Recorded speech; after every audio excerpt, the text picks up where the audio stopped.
کائنات یا خلا ساؤنڈ پروف کیسے ہے؟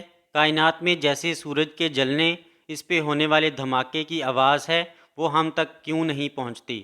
خلا کی وجہ سے آواز کو سفر کے لیے میڈیم کی ضرورت ہے۔ آواز خلا میں سفر نہیں کر سکتی۔ خلا دراصل ساؤنڈ پروف نہیں ہے، لیکن یہ بہت زیادہ خالی ہے اور آواز کو سفر کرنے کے لیے کافی گیس یا مادہ نہیں ہے۔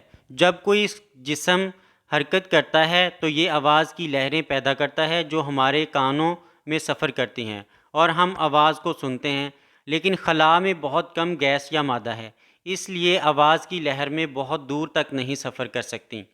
سورج ایک بہت بڑا ستارہ ہے، یہ بہت زیادہ گرمی اور روشنی پیدا کرتا ہے، لیکن سورج سے آنے والی آواز زمین تک نہیں پہنچتی کیونکہ سورج سے زمین کا فاصلہ بہت زیادہ ہے اور خلا میں بہت کم گیس یا مادہ ہے۔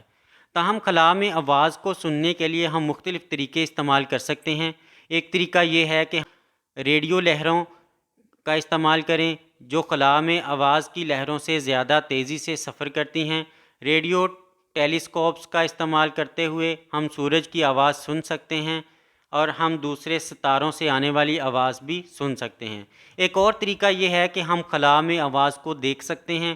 آواز کی لہریں جب خلا میں سفر کرتی ہیں تو وہ ہوا کی گرمی اور دباؤ میں تبدیلیاں پیدا کرتی ہیں۔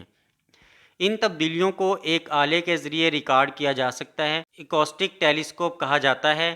ایکوسٹک ٹیلیسکوپس کا استعمال کرتے ہوئے ہم سورج کی آواز اور دوسرے ستاروں سے آنے والی آواز کو دیکھ سکتے ہیں۔ آواز کے لیے بھی ایک جگہ سے دوسری جگہ جانے کے لیے میڈیم کی ضرورت ہوتی ہے، جبکہ آواز کے لیے خلا میں یہ سہولت میسر نہیں ہے۔